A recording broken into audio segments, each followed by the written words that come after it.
All right, everybody, welcome to the second session of the Master Lease Option Workshop. I know it says that we're going to talk about negotiations today, but really what we're going to be doing is getting everything prepared. So by the end of this class, you have a completed marketing plan where you can enter the marketplace and actually start reaching out to owners and implementing this strategy. Okay, so with that said, does anybody have any questions about anything from last week or any of the homework that you had?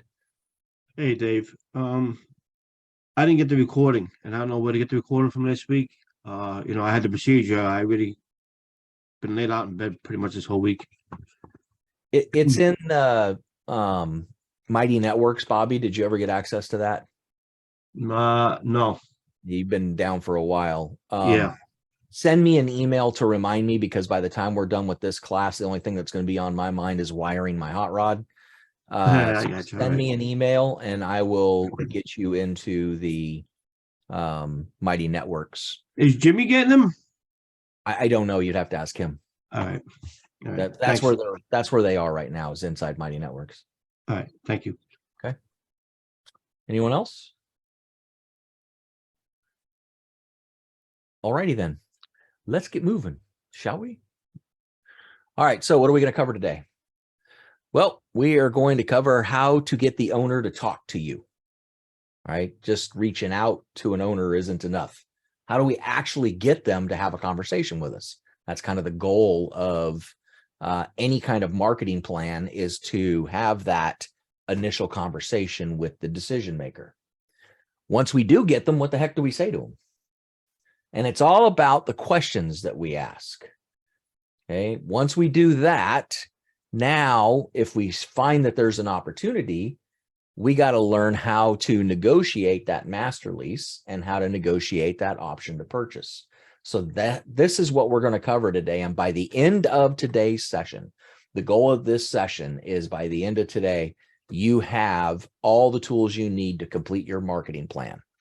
I may even have a little bit of a surprise for you at the end, because I got up really stinking early this morning, like 3:30 this morning. I don't know why. I just did. Nothing woke me up. I just woke up. And so I was a little busy. I was a busy little bee this morning. So I may have a little surprise for you at the end of this. Then we'll give you your homework and do a little Q&A at the end. So this will be a fairly short one today. It doesn't take long to talk about conversations to have with the owners. There isn't really a whole lot to say, and it follows a specific process. So this should only go about an hour. Throw Q&A in there, maybe an hour and a half. Okay, so this ought to be a quick one today. So let's start with how to get the owner to talk to you. So how do we do that? Well, in marketing, what is the term that we use? And I'm asking this question to you guys to answer. You know, I like things to be interactive.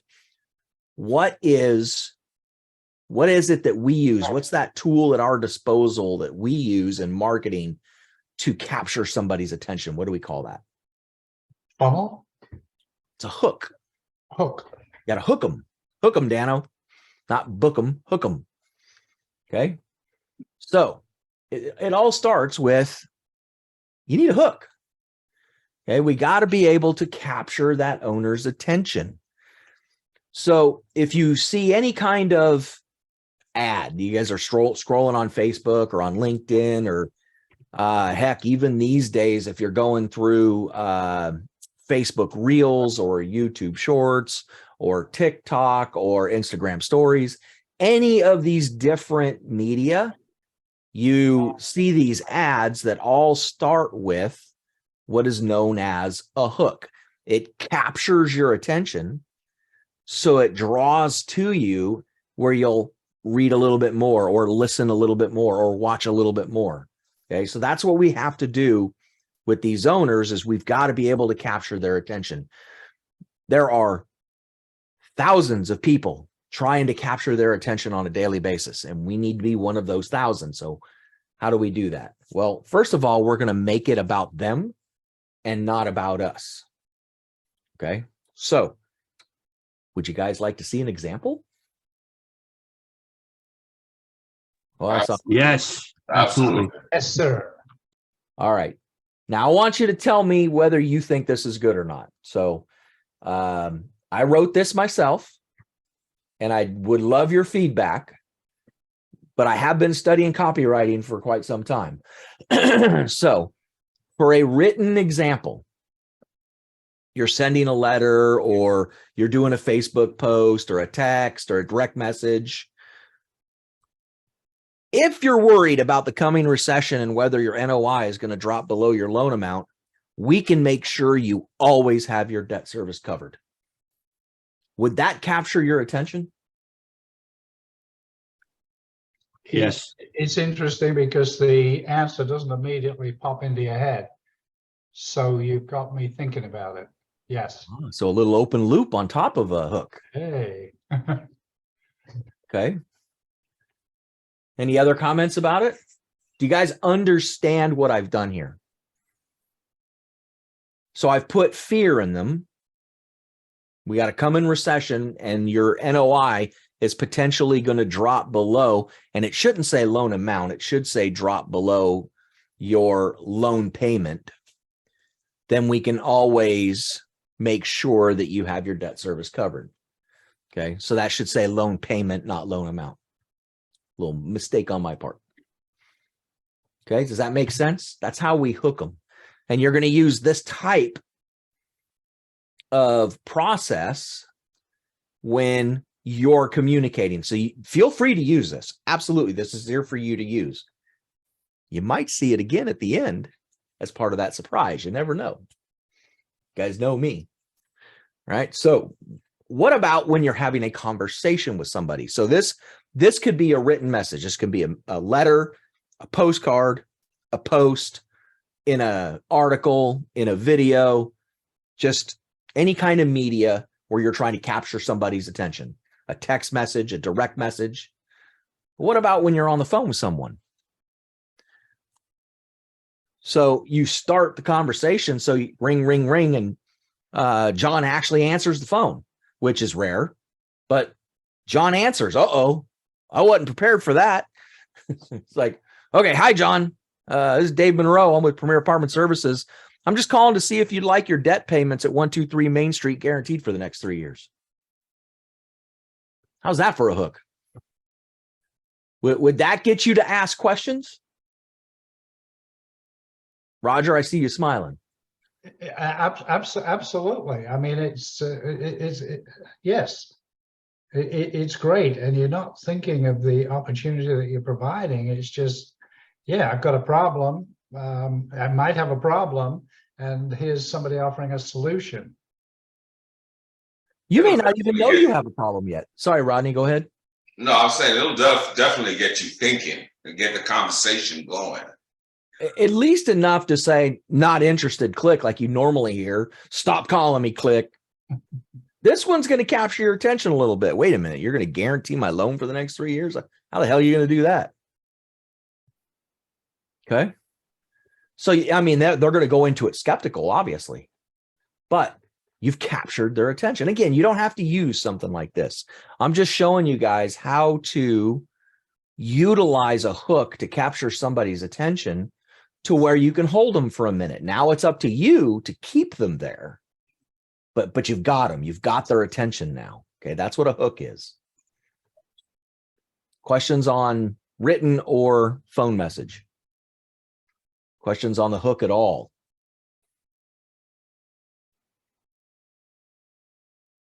All right, well, we can use this in an email message. And that email message, excuse me, can either be in an automated email sequence. It could be a subject line. Well, part of it could be a subject line. You don't want your subject line being too long. It could be in your body. It could be in a e-blast. It could be in a follow-up to a phone call. Any kind of email message. Text message. Once you start your text message marketing, you can use this in your text message. you got to be a little bit more careful with it because you don't want to sound spammy, and it's a little harder to do with this hook than not. So you've got to kind of play with it a little bit, send it a few times and see what kind of responses you're getting from it. Don't just blanket send it to everybody initially. Do some testing with it when you're using text message.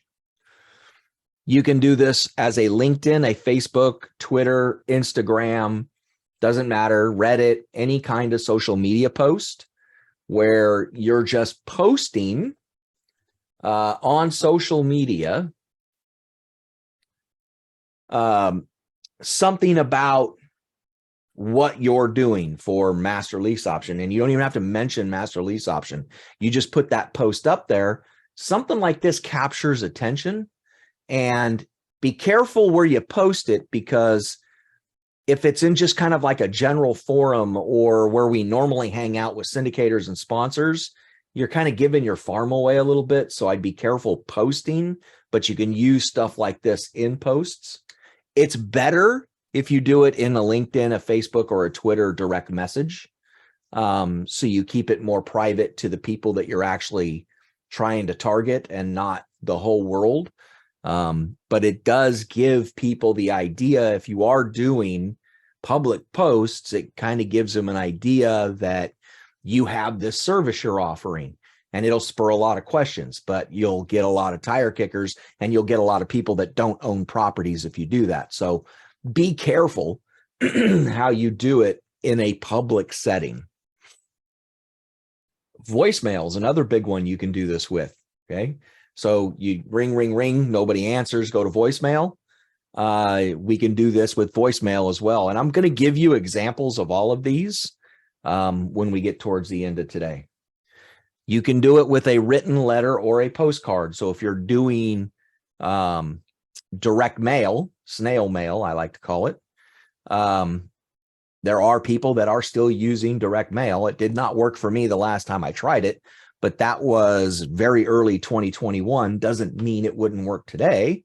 It just didn't work then. And it doesn't mean it wouldn't work to your target market. I was targeting 50 plus. You guys will be targeting under 50 in this strategy. So there's a good chance that it may work.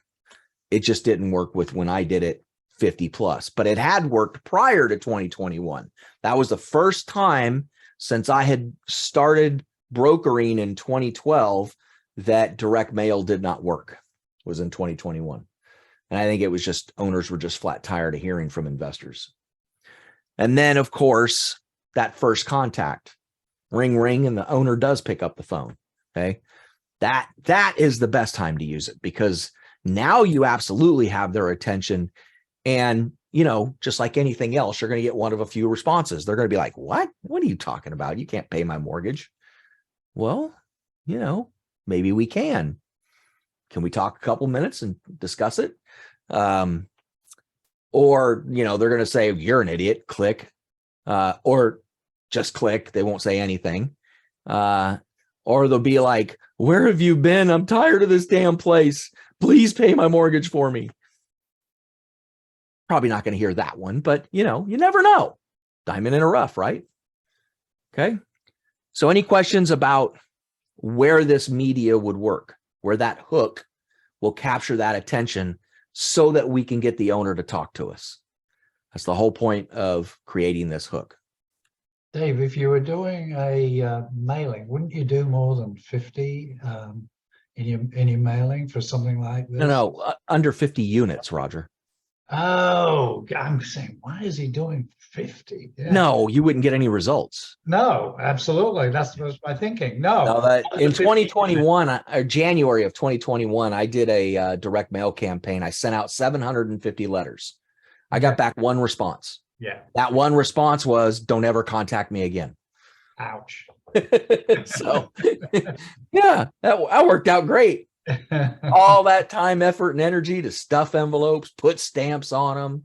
Because, I didn't use a clearinghouse like I should have because I was trying to save money. Of course, time is money. So after the first batch, I did them in batches of 100. After my first batch, I gave it to my daughter and let my daughter do the rest of it. Because I wasn't doing that again. Printing those envelopes and signing those letters. It just, oh my goodness. I still had to sign the letters. But there are print services now that will sign it for you. The print machines actually will do it in cursive like it's your signature. So you sign a screen, that exact signature will get printed on the letter that gets mailed out. So you don't ever have to touch it. You can just send the Word document and the contact list to the clearinghouse, and the clearinghouse will do it all for you, which I highly recommend. Don't do it the way I did it. Any other questions? Good question, Roger. Thank you. All right. Well, now that we got their attention, what the hell are we going to say to them? Well, oh, I forgot to test my built this PowerPoint yesterday, and I forgot to test the function of it. So, well, if the owner doesn't hang up, or they call you in response to a direct message or an email or a post or something like that, you have to be able to ask good questions. And some of those questions need to involve pulling out their problems, their pains, and their issues. So when they get on that phone and they say, what do you mean you can pay my mortgage? What does that mean? Well, remember in your post, remember this was in my post. So if in your message you put that the NOI can drop below that, hey, I put loan payment this time, not loan amount. Why do you feel the NOI? Just ask that question. Well, let me ask you this, sir. Why do you feel your NOI is potentially going to drop below the loan amount, which may be what spurred you to call me? Get them to start dragging out what their pains, their problems, their issues. What are those things? Get them. We need to flush that stuff out. Okay. As you're talking to them, you know, what is the biggest problem you're having with the property right now? See, we're not only just getting them to flush out why they're having this conversation with you, we're also learning a lot about them, and we're learning a lot about the property, because not every situation is going to fit for master lease option. They may be ready to sell, but they may not be interested in master leasing the property. Maybe they would be interested in doing seller financing, but they don't want to be responsible for anything. They just want to divest of this thing. Okay, so we have to be able to start to flush that information out. So we do this through questioning. Another really good question is this property affecting your personal life? If they say yes, ask how. I know it sounds really, really, really personal, and you're like, why in the world would you ask somebody this? But notice how I'm asking that question. Can anybody see any kind of inflection in my voice when I'm asking these questions? If you notice, it's softer, it's lower. You've got to be empathetic when you're asking questions like this, because if you're not, you're just going to sound like a snake oil salesman, and they're not going to trust you, and they're going to go away. You've got to be empathetic when you are asking these questions. Understand what they're telling you, listen to them, and come up with solutions for what they may flush out. Okay, does that all make sense? Yeah, you have to show concern, David, right? Yes, that's what empathy is. It's concern. Because you may have never been in their situation, so you can't be sympathetic. If you've been there before, if you've been that owner that is at risk of their NOI dropping below their debt service, if you've been there, then you can be sympathetic. Oh, that's happened to me before too. Here's what we did to work our way out of it. Now you have sympathy. But when you've never been in their position, and you still can get on their emotional level through empathy. And that's what we're trying to do. We're trying to be empathetic with them.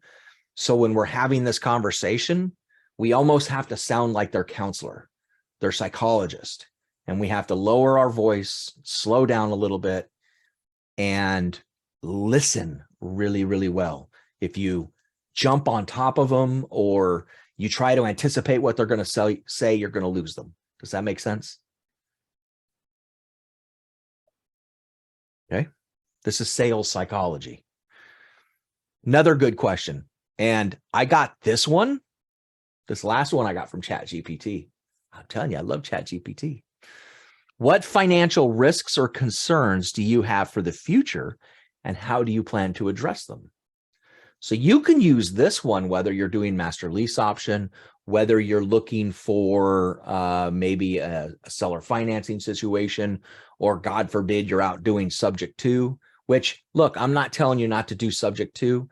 Just make sure that you let the lender know what you're doing. As long as you disclose to the lender, you'll be okay. Now, you'll probably get denied, but at least you let them know what you're doing. If you hide what you're doing from the lender and subject to, you are committing mortgage fraud. Please do not ever do that. Okay. So more questions now that we've flushed out some of their pains, their problems, their issues. Okay. How's the current management company performing? Okay. We've all heard this question before. Okay. As they start to answer that, and if it's negative, ask them, why haven't you replaced them? Or if they're saying they manage the property themselves, what's wrong with saying, why haven't you hired a management company? This is if they've got a bad management company and they haven't replaced them and they've had them for a long time and they know that the management company's driving the property down, or if they've been managing it themselves, they just don't know how to hire a management company. These are our best positions we can put ourselves in for getting a master lease, because this will solve that problem for them. There's a couple of, just one question coming in. Do we need to ask what they owe on the bank and monthly payment? Not yet, Morgan. We're not negotiating yet. Right now, we are just trying to find out their situation to see if this would even qualify as a master lease. That's all we're doing right now. At some point, we're going to get to a point where if we ask them, what is your mortgage payment? And when is the loan due? And they tell you, and they say, oh yeah, and it's really cool, we're on interest only. It's due in about 7 months. Thank you, sir. It's been very wonderful talking to you. Have a nice day. Click. Don't be that fast about it, but doesn't work for us. We cannot do anything with bridge debt. Okay. They are going to be in a lot of trouble, and there's nothing you can do about it other than purchase the property from them outright, but that's not what this strategy is about. And you're probably going to have to overpay to get that property from them. Okay. Does that answer your question, Morgan? Long story short, where we are right now, we're not ready to ask that question yet. But we are ready to ask, what's the current NOI? So if we're at the point now where we've identified that this is going to be a good opportunity and that this will fit a master lease situation, now we do come up to that question where we ask about the loan. But first, we want to know what's your current NOI. And then they give you that information, and then you say, what is the current loan amount? So, well, again, I said loan amount. It's not what is the current loan amount. What is the current monthly payment on the loan? Okay. And then once you get that, then you can ask, okay, what is the total loan amount? What's remaining? You don't have to ask what's remaining due yet. We'll get there when we start negotiating, but we will need to know what is the monthly payment and what's the total amount due, because as we're putting together what this property is worth in our mind, as we get the rent roll and last year's P&L and year to date, because they probably don't know what a T12 is, then we're starting to put together a value in our mind. And if that loan amount is more than that value, then this isn't going to be a fit for us. Okay, that's probably not a situation you want to be in unless you truly believe that you can get this deal way over that loan amount prior to 3 years from now, so that if you decide to exercise this option, that you'll be able to make a profit on this thing. When you got a really high loan amount, it's very, very difficult to do. Okay. And you've got to be careful doing that. So this kind of situation isn't for somebody that's bought in the last couple of years. This kind of situation, when doing master lease option, this is for people that bought many years ago and they are just wore out, tired, don't want to deal with it anymore. Management's ran the property down, or they've been managing it themselves, and they see the recession's coming and they're scared. Okay, that's who we're targeting. That's what we're looking for. Does that make sense? Guys understand that with loan amount? If that loan amount's too high, then we're not going to get the option price we need. Okay. Yeah. So any questions on the questions we ask? Obviously, needing to know the current NOI, current loan amount, getting the P&L, getting the rent roll, that's all part of underwriting. We're not covering underwriting in this course. You can go to the strategic partnering workshop to do underwriting. Okay, good. Well, then how about we start talking about some negotiating? Okay, it's kind of what this whole thing was supposed to be about, but we spent the first half hour getting us here. We can't negotiate if we don't have an owner that won't talk to us. So we have to get to a point where we've hooked them, they're talking to us, and we've qualified them, and it fits the strategy.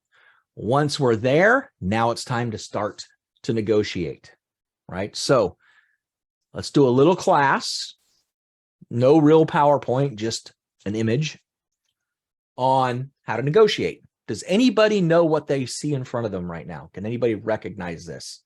Project management, because you got stakeholders and then you have the issues, more like almost like agile. Okay. Morgan, you can't answer this question if you've taken 103 already. If you haven't taken 103, Morgan, you're going to see this when you go to take 103. Well, if that didn't give it away, nothing will. So this is CCIM's issues chart for negotiations. What we have is on the left side, we have all the issues that through conversation and talking to the owner, once we've identified that they're willing to entertain our idea of a master lease, now we have to draw out what are all the issues, their issues and our issues, okay? And who are all the stakeholders? And you write the stakeholders at the top. So you are a stakeholder. The owner is a stakeholder. The owner's spouse, if separate, is going to be a stakeholder, make no mistake. Or if the owner has business partners, they're going to be stakeholders. If there's a broker involved, there shouldn't be, but if you've got yourself in a position where there's a broker involved and they're entertaining this strategy, that broker becomes a stakeholder. Okay. Attorneys are stakeholders. CPAs could potentially be stakeholders.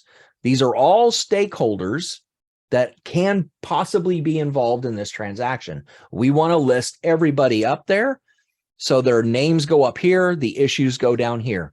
The reason we're listing issues, so what, somebody tell me what an issue would be.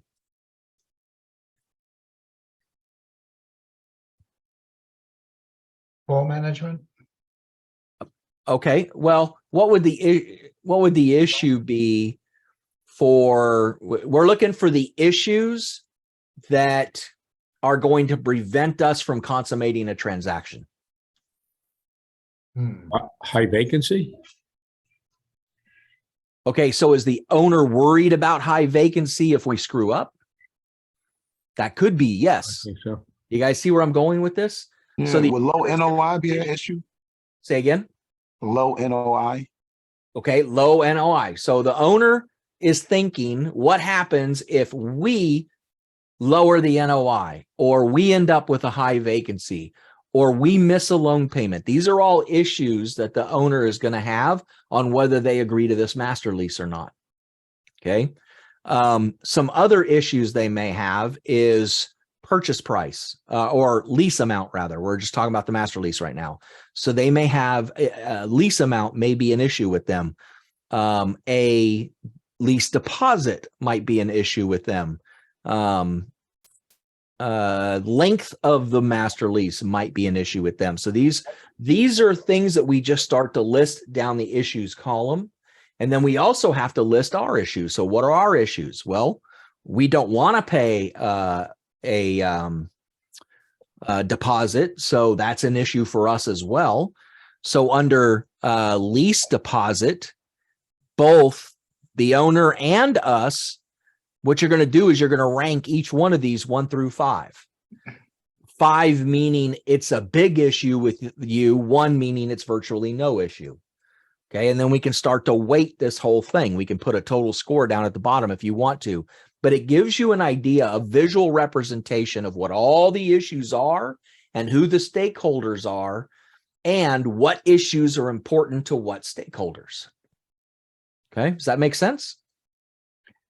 Yeah, but we are negotiating this lease with a view to purchasing the property at the end of it. So Correct, but we have to negotiate each one separately. Okay. So you're going to have another one of these for the option to purchase. Okay. Okay. Now, if there aren't a whole lot of issues, you could probably put it all on one sheet. But if you have multiple issues, probably better to put it on both sheets. Make sense, Roger? Yeah. Because they're totally separate agreements. Yeah. One's a lease agreement, one's a purchase agreement. Yeah. Okay. So all we're doing here is getting a visual representation of what the issues are that we must discuss. The goal with this, and the reason CCIM created this, was to get a win-win. So let's say you have 4 people across the top, to get a win-win-win-win situation. Everybody in this stakeholder chart needs to win. If there's anybody losing at all in this chart, you're probably not going to consummate this transaction. Does that make sense? Okay, that's the goal of this. So by listing these issues out, let's say we got lease amount. Okay, big to us, big to the owner. Debt service covered, big to the owner. Maybe not necessarily so big to us, but big to the owner. Probably really big to the owner's spouse. Time with the family. That could be really big to the spouse. The owner may have be so consumed with this property that they're not spending any time with the spouse on the weekends because the owner works during the week and then on the weekends spends time managing the property. So time with family may be huge to the spouse. The reason this becomes very important to us is because now it allows us to find solutions that will satisfy that stakeholder so that that stakeholder gets a win. And of course, that solution in this case is we'll completely take over operations. Your spouse can spend as much time as they want with the family. Okay, go ahead, Richard. So you're not asking the spouse, you're just thinking that that's what the spouse wants? No, when you were flushing out, remember one of the questions that we were asking the owner was, is this property affecting your personal life? If so, how? Okay. Okay. There's a method to my madness. I know this sounds really personal, but make no mistake, a negotiation is personal. It's a business transaction, but it is personal to those involved in the negotiation because everybody wants to feel like they've won something. Okay. Some want to feel like they've won more than others. You get into negotiation with Grant Cardone, you better be willing to walk away with your tail between your legs, because he's going to make you feel like you walked away with your tail between your legs, which is why I would never do business with that asshole. And yes, I said asshole. Tell it like it is, David. You damn Skippy. Okay. But I guarantee you. Sorry, go ahead. It's drama. So ultimately, what you're doing is just you're making a list in the issue stakeholders grid to better then draft an offer of the pros and cons that would benefit the owner, and then lastly yourself. Well, you can still draft that up. We're not going to give the owner our chart. That's not what this is for. This is for us. Okay. Okay.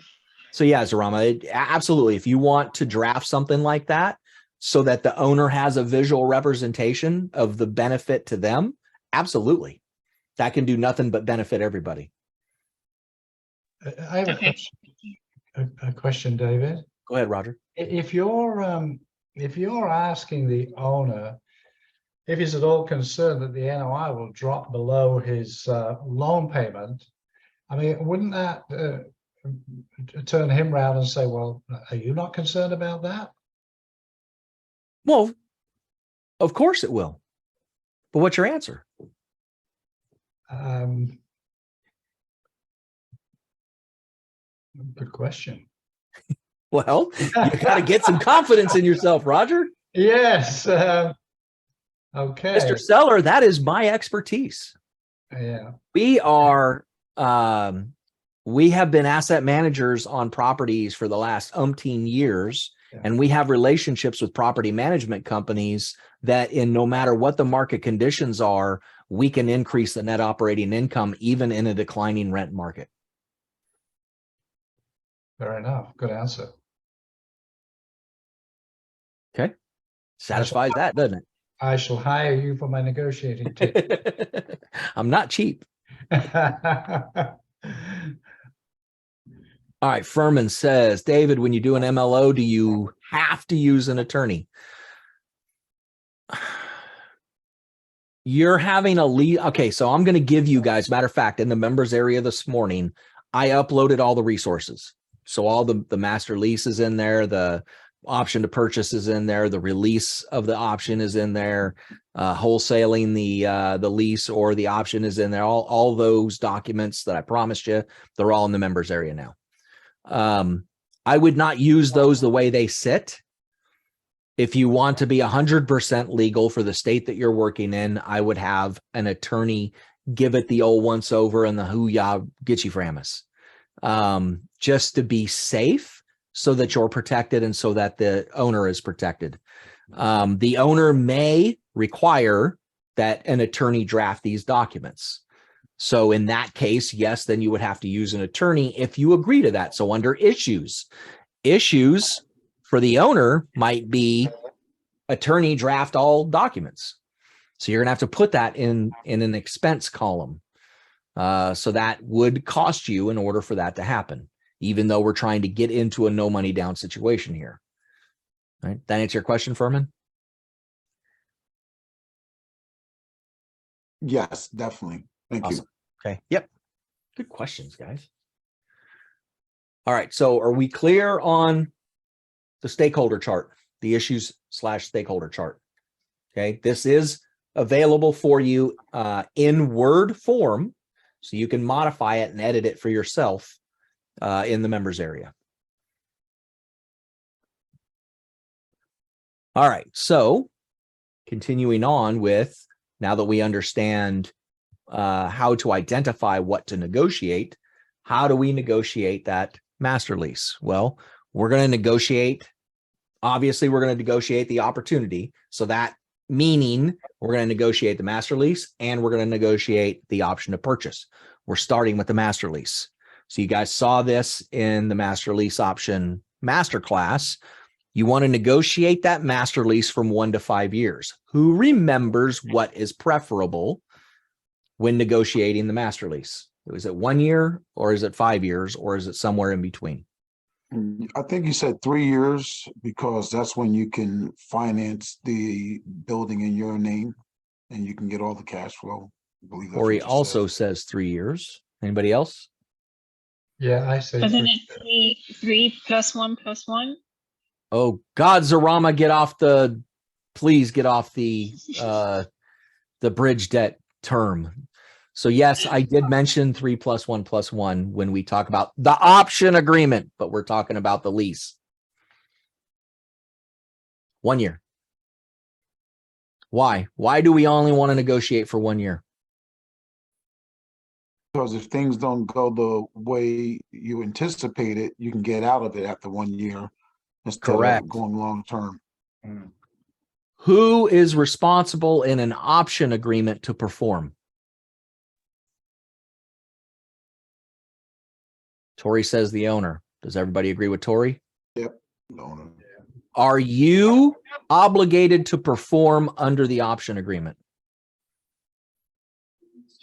No, No, you are not. So we can get out of the option agreement at any time, right? We can just issue that cancellation of the option agreement. We're not going to perform. We're getting out of this agreement. But can we get out of a lease like that? no. No. The lease is a bilateral agreement. The option agreement is a unilateral agreement, meaning only one person has to perform. In a lease, both parties must perform.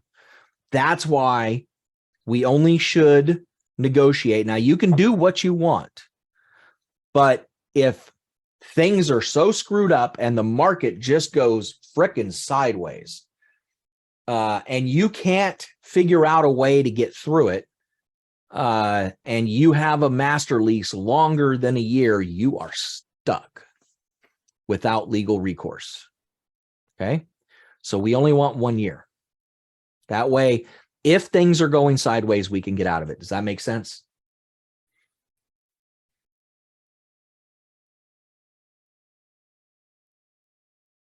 Well, I don't hear any no, so I'm going to assume yes. Yes. All good. Thank you. All Thank good. you, All Bobby. good. All right. So how much do we want to pay for the master lease? As little as possible. Nothing. Well, no, we can't do that, Bobby. It's got to be a win-win, remember. What is our minimum? What's the minimum that we should be willing to pay for the master lease? 1%. Tori, I'm liking you today. Okay, Raul, you got it backwards. The loan amount. That's the minimum. That loan, I keep saying amount. I got to fix this PowerPoint. Loan payment.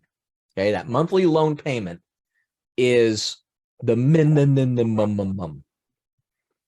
Because in order to get the owner to agree to this, you got to make sure that that loan payment is paid. Yes, NOI is max, correct. So we can throw that one up there. Okay. That win-win that we're trying to get to, okay, that's the loan amount. If we get them to the NOI and they agree to do it based on current NOI, is that really a win for us? Not Or really. are we conceding a little bit? Yeah, that's a concession. So somewhere in the middle is optimum. Now, why would not the lowest payment be optimum for us?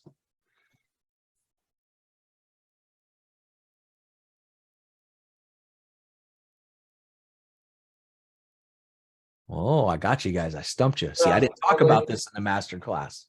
The owner is still paying the loan, right? So he's not making anything. He wouldn't be He's making. not making anything if we give him the lowest payment. That's correct. So what would be the benefit of the what would be the benefit of the owner getting a little bit more than the loan payment?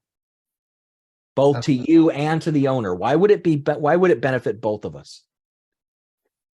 Well, you're both making money. You're both equally making money at that point. Think big picture, Roger.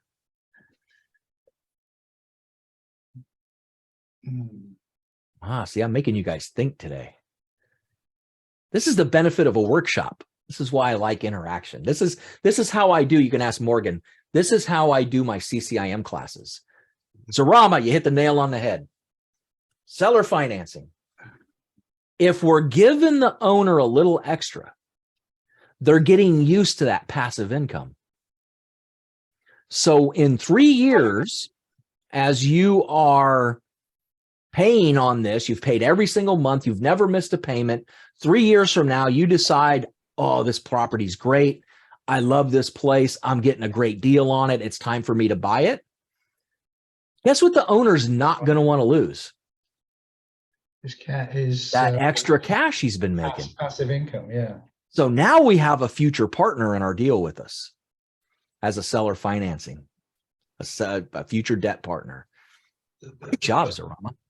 So your lease agreement is going to be for 1 year with two renewal options. Then, if you yeah. I mean, you could. You don't really have to do renewal options for the lease agreement. okay, You can just do annual leases. If you wanted to do the optional renewals, you could. But if you're doing what you're supposed to do, the owner's going to be enjoying a little bit of cash flow on top of the debt being paid and not having to worry about a damn thing. They'd be an idiot not to renew your lease. Now you can protect yourself by doing 2 renewal options at a certain rate at that time, because what the owner can do is see that you are making a freaking killing that first year and raise that rate on you pretty high to agree to the next year's lease amount.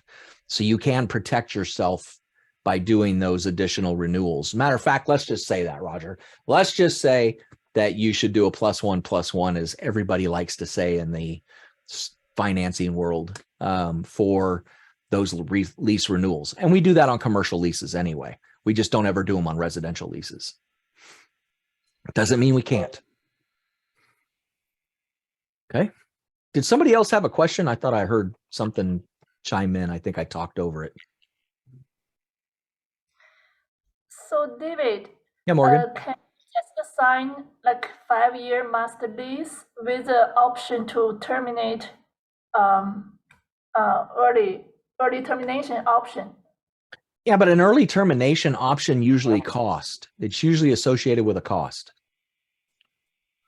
It's like it's just the we write down in the agreement that there's no cost for early termination. Well, if you can get them to agree to that, either way, it's your negotiation.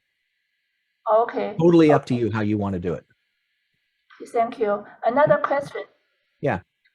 When we give the owner the amount, the monthly payment that is higher than the loan payment, right?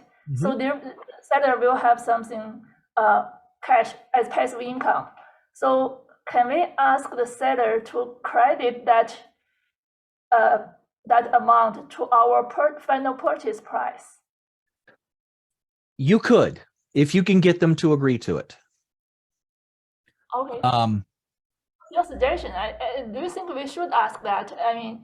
Well, my point on this is we're getting them to agree, and we haven't talked about the option agreement yet, but we're getting them to agree to today's purchase price, not a future purchase price.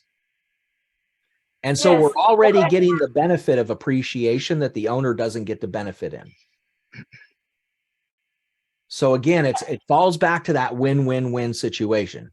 Now, if you ask that question and the owner's agreeable to it, then absolutely. Okay, thank you. Yeah. But I would not try to push that issue, because now you're getting a little bit more one-sided when you're coming in with no money down. You have no option payment. You have no deposit on the lease. You've got a 5-year master lease with an option to get out of that lease at any time with no payment penalty. It's starting to get really one-sided when you do that. Does that make sense? Morgan? I'm thinking when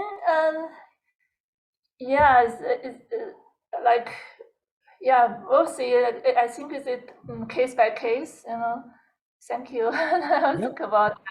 Yeah, I just don't want you to get hung up on all of those things and you winning all of those things and the owner walking away with their tail between their legs.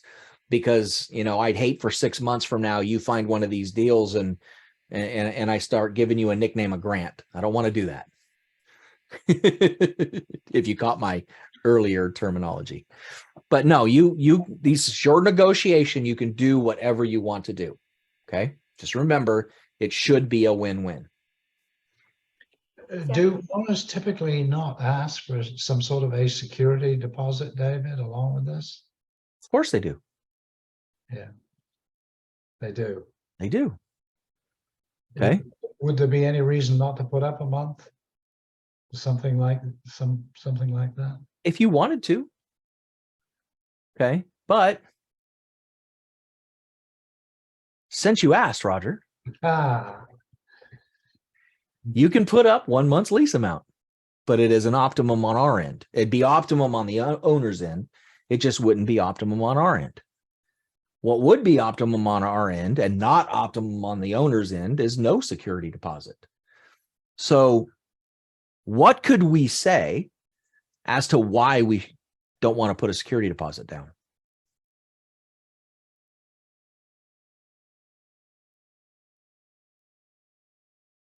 Anyone have any ideas?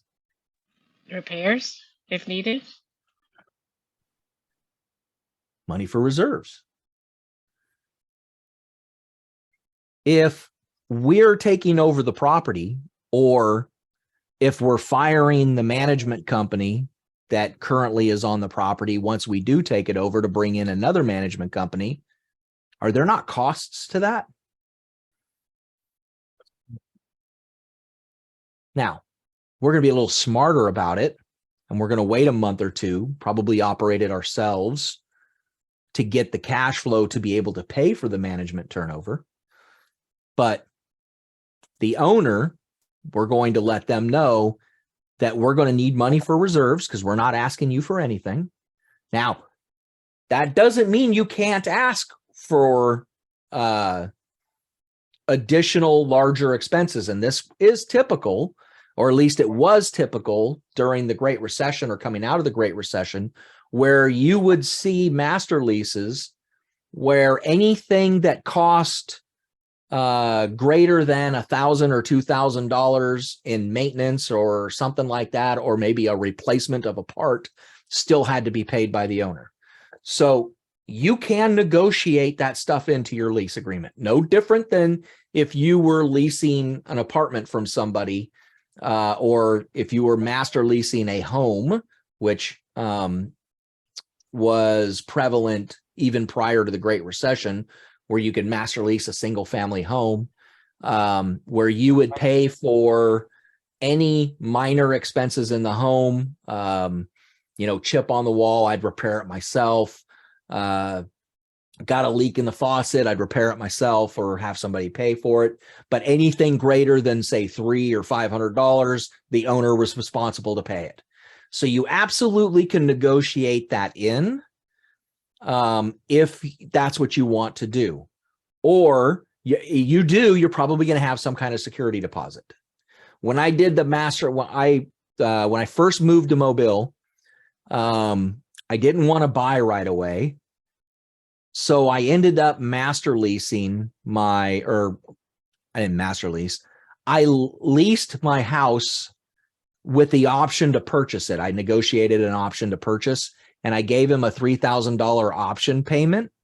And he agreed that anything greater than $500 in repairs would be his responsibility. So I did negotiate that into my option agreement when I got my house, when I first moved here to Mobile, prior to buying the house I'm in now. I did not exercise that option. I got out of it because I did not like the neighborhood it was in, and I ended up moving in this house when I was ready to buy. Okay. Does that make sense on reasons why we believe we should be entitled to no security deposit? Can you guys think of anything else you can add to this?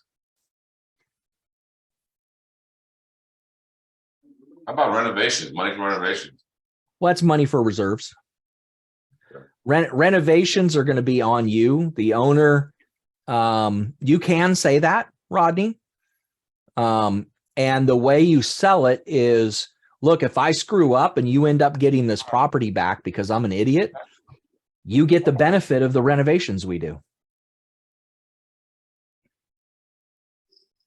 Maybe you can cover their tax delinquency or mortgage default. Well, that's a whole different story. So that's the risk in this strategy, is if the owner takes the payments you pay him and goes to the Bahamas with it and doesn't pay the lender, and it goes into mortgage default.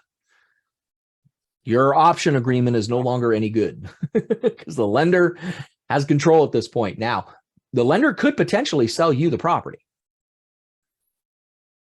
because you're the one operating it. You have a master lease showing you're operating it, and you have proof that you have paid the owner the money for the mortgage.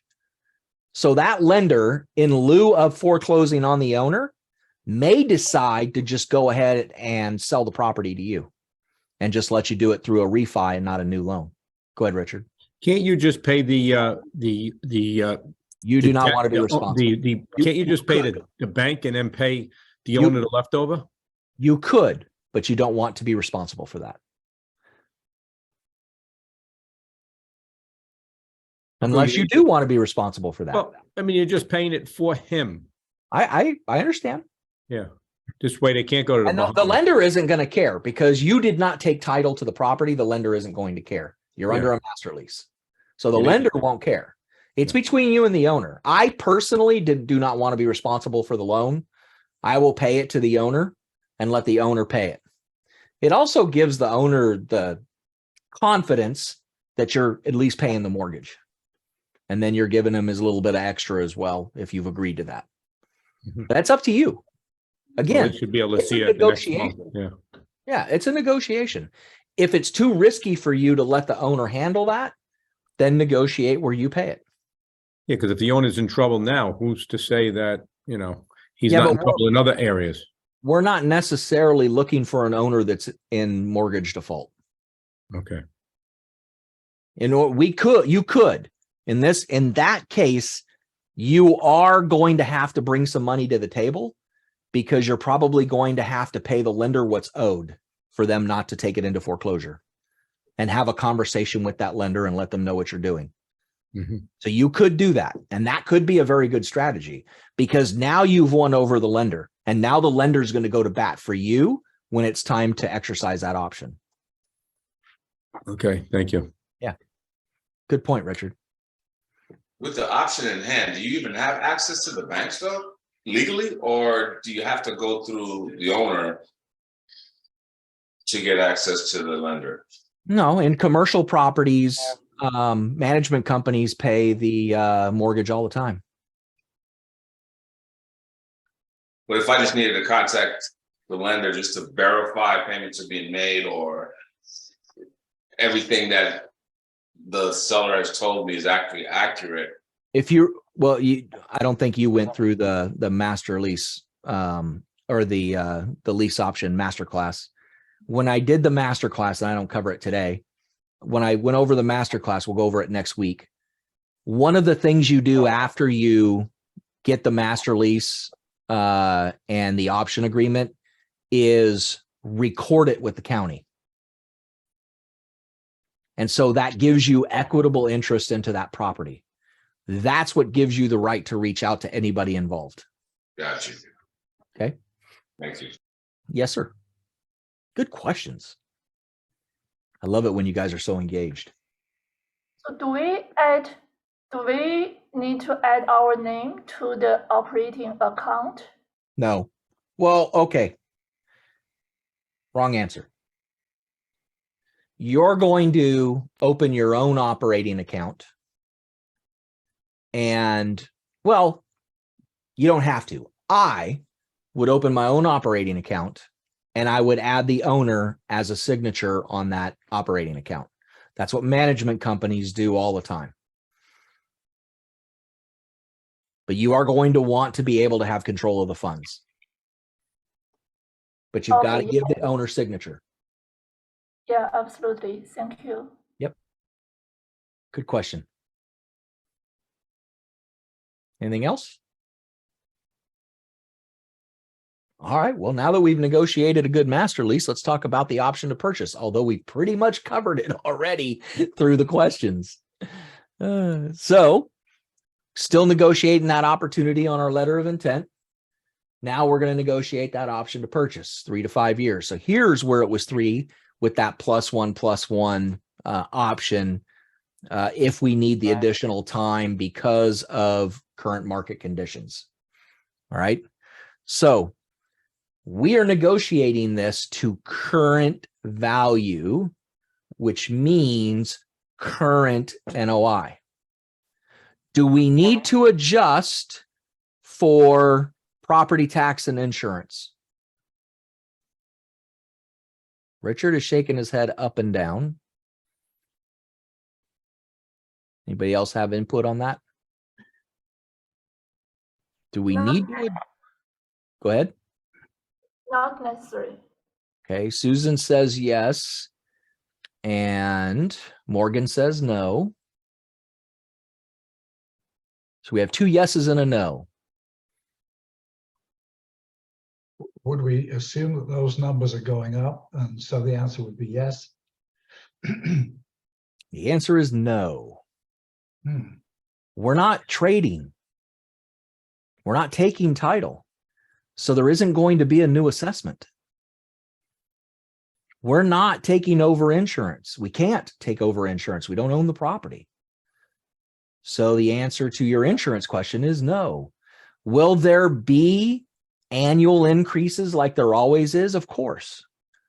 But in year 1, the moment we're taking, in year 0, when we take over the property, there are no adjustments like we would if we were purchasing outright, because the lender requires that you do that reassessment.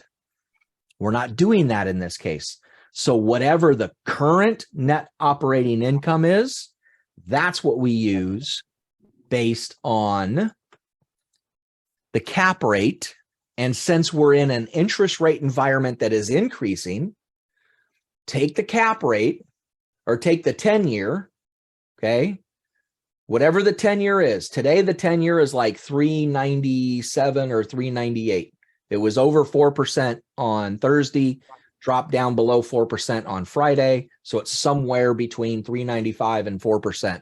Take that plus 2% because your good borrowers can get a commercial loan at the 10-year plus 2%. Okay, it's not much different than if you're going SOFR or if you're going LIBOR or Prime or anything else. However, anybody does a certain calculation. We're using 10-year plus 2%. That is a typical commercial lender metric. And then because we need to be able to purchase this with a going-in cap rate, that current NOI, that going-in cap rate, because that cap rate needs to be higher than what the interest would be on the loan. So if we were to buy it today, it'd cost us basically 6%. Our cap rate would need to be 7%.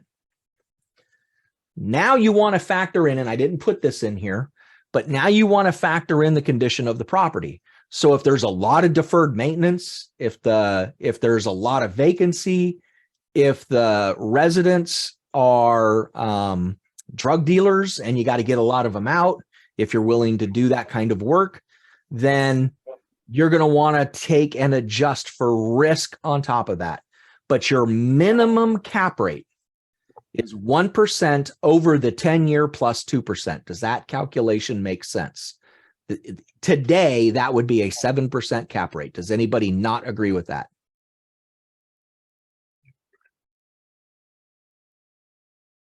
Okay, so current NOI divided by 0.07 gives you the value of the asset.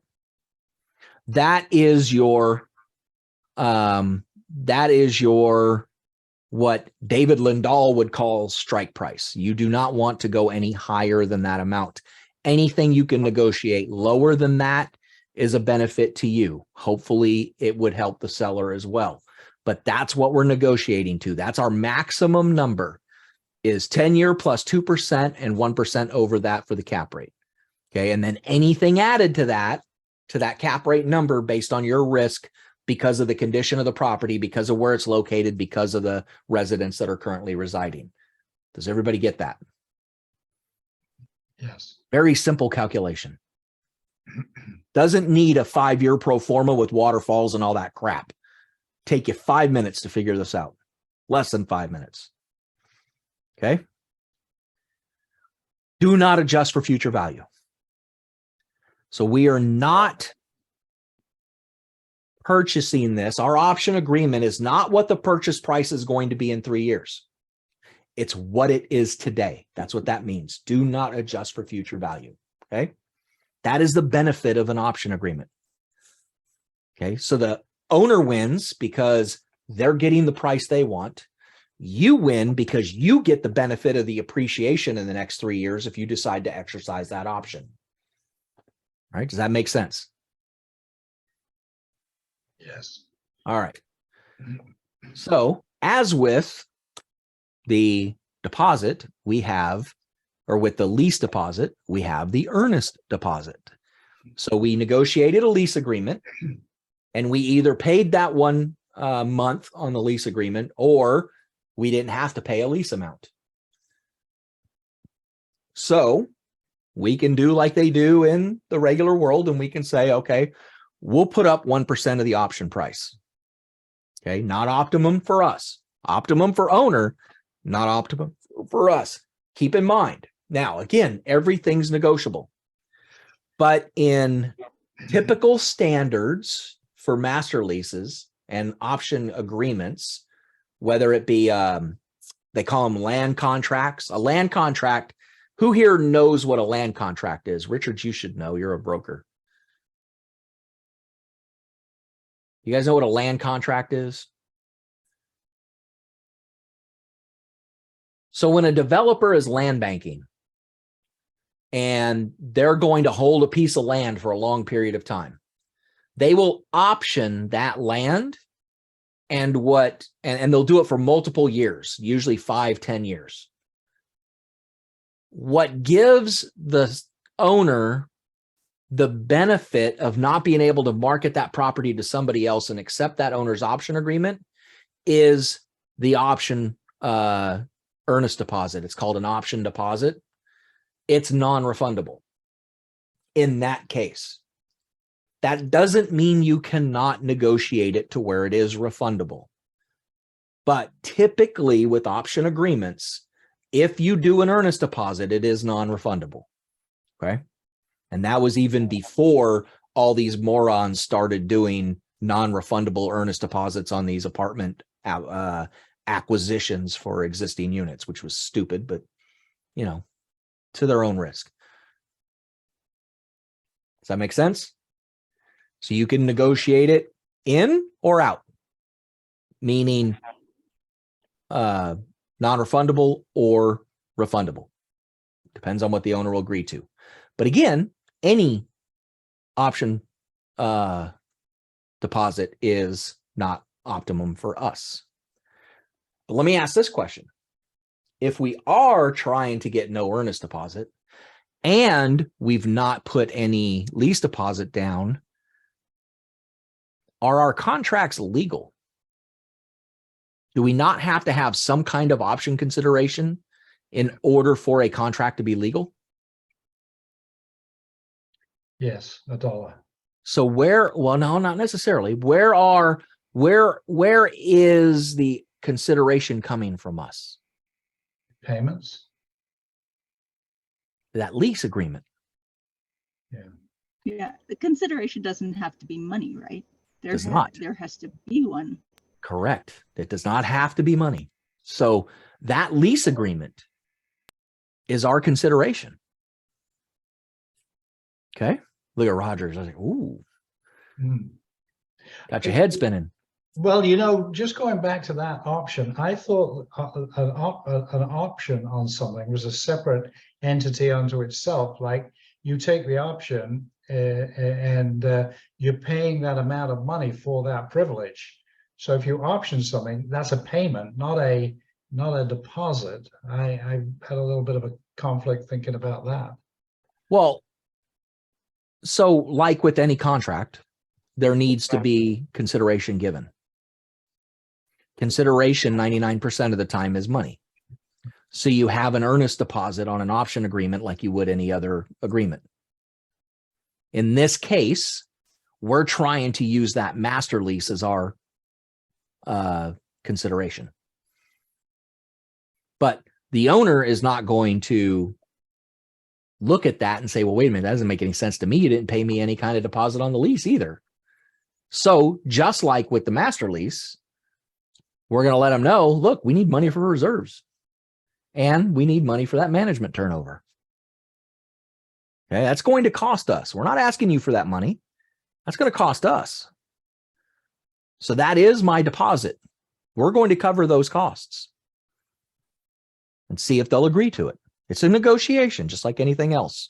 But those are our reasons why we feel we should not have to have an earnest deposit. Does that make sense?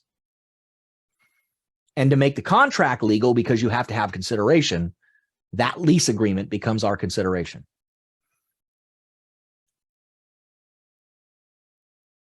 Any questions on how to negotiate the lease or the option to purchase?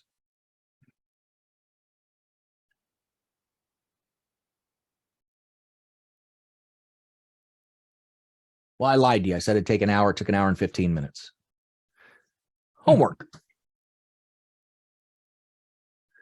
Who has not downloaded the marketing plan and email sequence yet?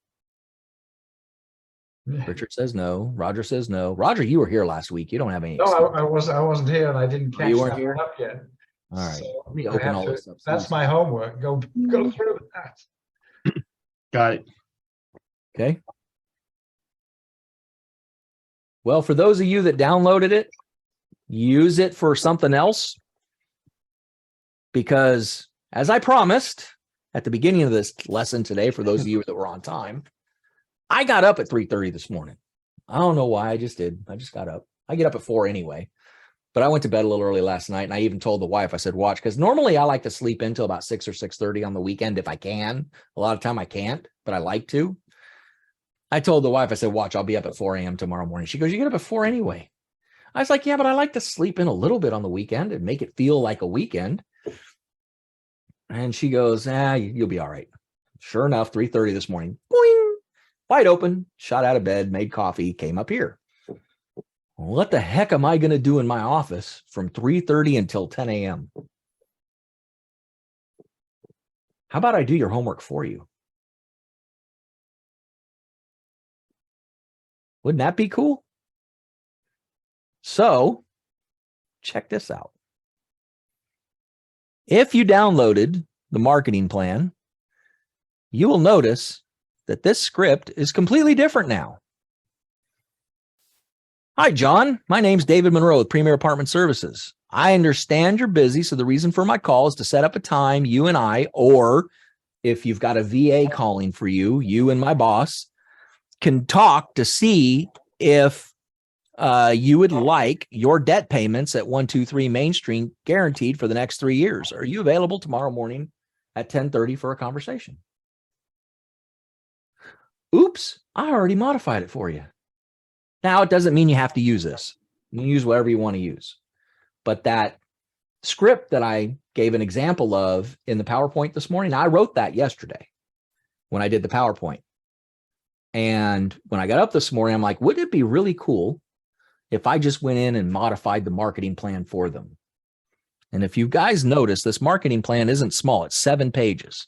So I just kept going. I said, okay, well, if you don't get the owner, leave a voicemail. Hi, John. My name is David Monroe with Premier Apartment Services. You can reach me at 251-508-0010. I'm calling to see if you'd like your debt payments at 123 Main Street guaranteed for the next 3 years. Again, my name is David Monroe at 251-508-0010. I look forward to hearing from you. Okay. Once we leave a voicemail, we want to send an email and let them know we left a voicemail if we have their email address, which is why I tell you guys to skip trace so you can get those email addresses. Okay. So your subject line is voicemail. That's it. Just write voicemail. This is a gambit. This is a tactic. This first one, this is a tactic, and it works.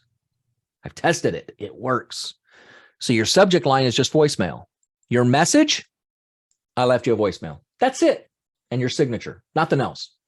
Talk about an open loop. If they read this, they're starting to think like, wait a minute, what voicemail? What are they going to do? It creates curiosity big time. So they'll either go listen to the voicemail, or they'll pick up the phone and they'll call you because your phone number's in the signature, or they'll reply to the email and say, well, what the hell did you leave? I can't tell you how many times I got an email that replied, what was the message? It just opened a conversation. Boom, contact reached. That is a tactic, and it works, but you can only do it once. Okay? That's a good one, guys. That one has worked for me better than anything else. Okay? Make sure you record what you did in the contacts history in your CRM. Now go on to social media. Again, we're first contact, and try to connect via Facebook and go like their Facebook page if they have one. Connect via LinkedIn and follow their LinkedIn company if they have one. Connect via Twitter, connect via Instagram. If they have a YouTube channel, go subscribe to their YouTube channel. Everything you can do to connect with them. Right now, we're just connecting. Okay? Do not send anything to them or initiate conversation at this time unless they initiate the conversation first. Next, we're going to mail a prospecting letter. This is all same day. You do this all in one day. The letter. Dear John, my name is David Monroe of Premier Apartment Services, and we're seeking to provide solutions for multifamily properties in the Southeast. We would like to cover your debt payments at 123 Main Street, guaranteed for the next 3 years. I thought the best place to start is to schedule a short phone call to see if our solution fits your situation. Please call me at 251-508-0010 or send me an email at david@davidmonroeccim.com to set up a date and time to talk. It's all written here for you. I did your homework. Okay. So now, first follow-up. Notice I did not put text message or direct message in initial contact. If you want to do text message in initial contact, just move it up. You'll see it in this next section. Do not attempt a direct message unless you're connected with them. They will not see it. You're wasting your time. Wait until they connect, and then you can send them a direct message. That's why you don't see it yet. So this is 1 week later. I like to do it every week for the first 4 weeks for follow-up. And then if I still haven't reached them, then I go to monthly for the next 5 months. If after 6 months I still don't have them, I end the marketing plan. Okay. Doesn't mean you can't start it again a year later and try to kind of connect with them again if they still own the property. All right. So now 1 week later, exact same phone script. They haven't heard it yet because you didn't get them on the phone. So the phone script never changes. It'll always be the same phone script. Again, leave a voicemail. Now you have to change it up a little bit. Hi, John. This is David Monroe with Premier Apartment Services. You can reach me at 251-508-0010. I'm calling again to see if you would like your debt payments at 123 Main Street guaranteed for the next 3 years. Again, my name is David Monroe at 251-508-0010. Look forward to hearing from you. Okay. The only thing I changed here was I'm calling again. Again, if we leave a voicemail, we send an email. Subject line, guaranteed debt payments. Message. My name is David Monroe with Premier Apartment Services, and we're seeking to provide solutions for multifamily properties in the Southeast. We'd like to cover your debt payments at 123 Main Street, guaranteed for the next 3 years. I thought the best place to start is to schedule a short phone call to see if our solution fits your situation. Please call me at 251-508-0010 or send me an email at david@davidmonroeccim, or just hit reply, because this is an email after all, to set up a day and time to talk. Okay, you can also throw your calendar link in here if you want to. All right. Yes, this says exactly what our letter said above. Okay, our prospecting letter. But guess what? That prospecting letter probably went in the garbage. So it is okay to say it again, right? So reuse this stuff if you can. Now we do initial contact via text message. This is the 1 week follow-up. Okay, here's our text. Hi, John. If you're worried about the coming recession and whether your NOI will drop below your loan amount, there it is, loan amount again. Oh, my goodness. Payment. You guys are going to have to change that because I've already uploaded it. We can make sure you always have your debt service covered. Do you have a few minutes to find out how? That's how we get them to reply to us. Do you have a few minutes to find out how? Or you can use a better call to action to get them to reply to you. I did this at 4:30 in the morning. I was still a little tired. Record what you did in the contact history CRM. First follow-up for social media is now that we've connected with them, now we want to provide value to them. So find or create an article or post that provides value and share it to their Facebook, LinkedIn, Twitter, Instagram, whatever it is you're connected on. Okay. Again, now 2 weeks out. So now we're on our third contact attempt. This is week number 3. Exact same script. Our voicemail is now changed up a little bit. Our email is changed even again. Now we have our follow-up via text message. We change it. Don't make it the same. With recession on our doorstep and rents declining in this market, how are you going to protect yourself? We're asking a question to get them to respond. Now we're doing another article, post, whatever you want to share with them on social media.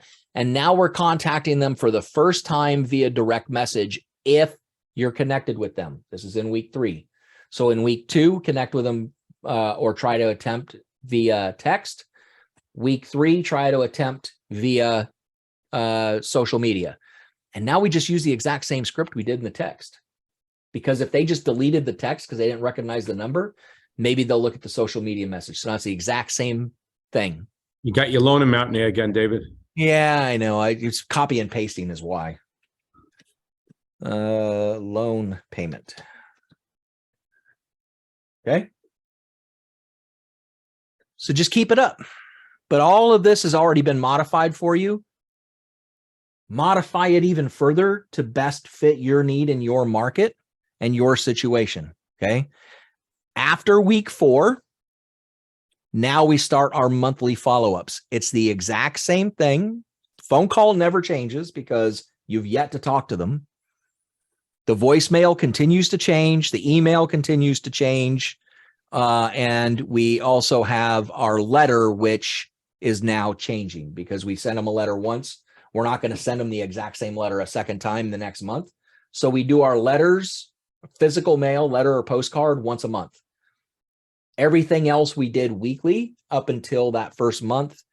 And then after this 1 month, so this is now you've been following up for 4 weeks. You're now entering the second month. You do for the 5th week, you do this again. After this, it's now every month. So every 30 days, you do it for the next 5 months until 6 months hit, and then you stop. So, and you can even notice it says continue this trend for the next 4 months. And if you do not reach decision maker by then, cease marketing efforts. All right. So this is a great place for you guys to start, or just take it and run with it. Not all of you are in the same markets. Go ahead, Richard. David, is it good to try to get that letter in the door before the end of the month when their payment is coming up to give them some thinking? If you believe that that's a strategy for you, then sure. Okay. I don't think you should wait for that, because if you have 750 people you're targeting, remember I said between 450 and 750 is owners is who you should target. I wouldn't try to send 750 letters, try to make 750 phone calls at the end of the month. It's going to take you all quarter to get through 750 conversations. Those phone calls. I don't know. The best I could ever do is 30 a day, 30 calls a day. Okay. That's 150 calls a week. That's 600 calls a month. So it would take me an entire month working 8 hours a day, making those calls to get my entire contact list in 1 month so that I could follow up with them the next month. All right. So you're going to want VA help if you can do VA help. That's why I put, if a VA is doing this initial phone call, tell them your boss will be the one getting a hold of you, not me, or scheduling that appointment with you. I'm just scheduling the appointment. All right. So that's the marketing plan. That wasn't all I did. So let's go back. All right. So modify the marketing plan, first contact attempt. Now, again, I wrote this yesterday and I didn't modify this until this morning.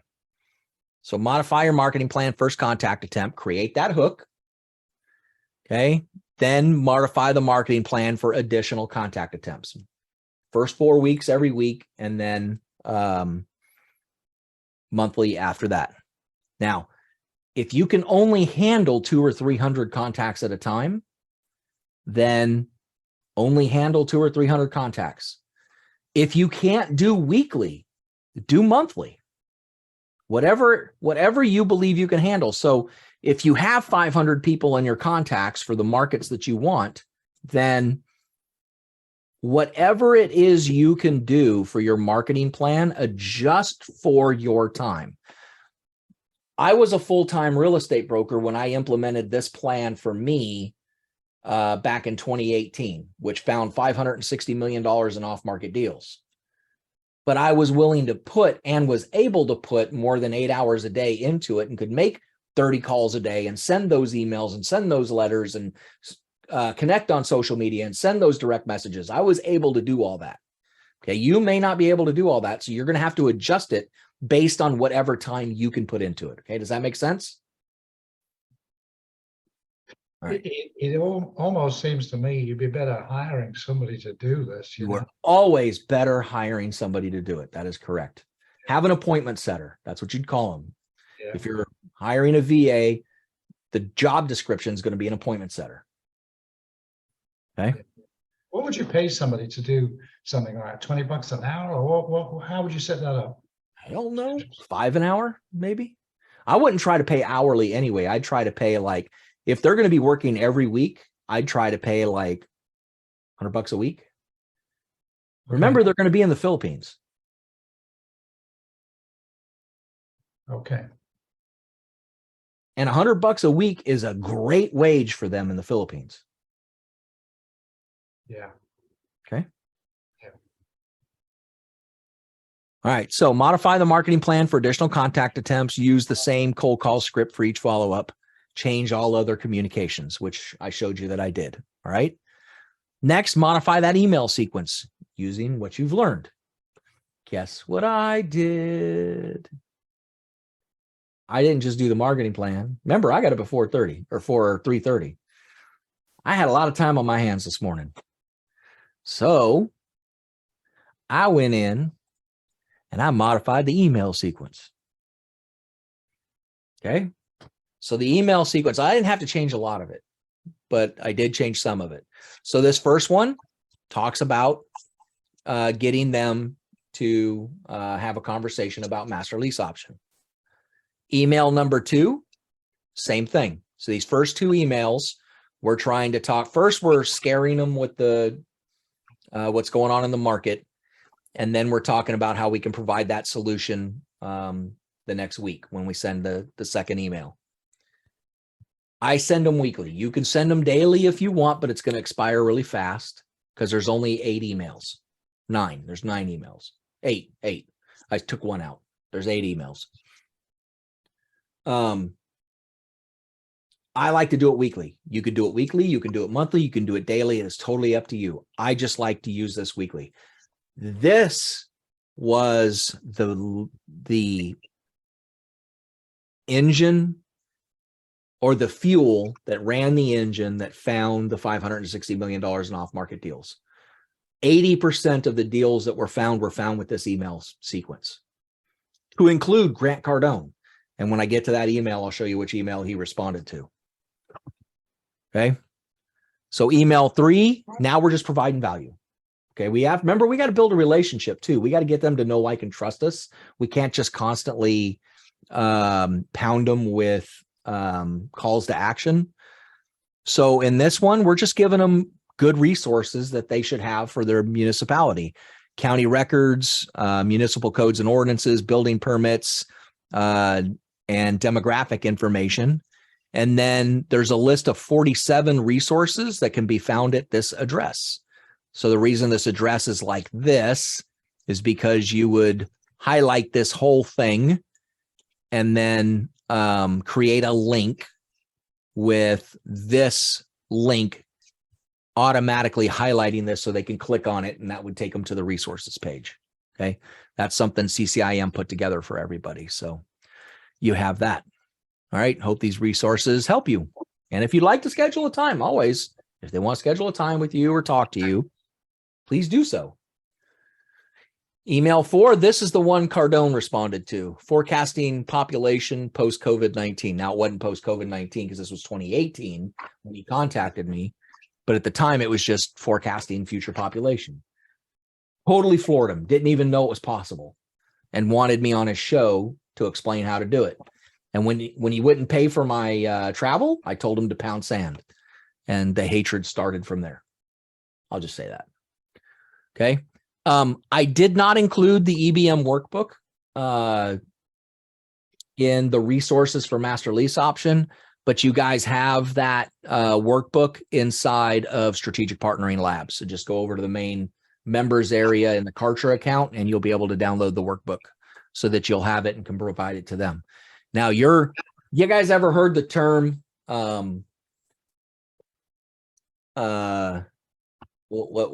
does this go? Well, I can't remember the saying now. Here, you're showing your expertise, whether you feel you have this expertise or not.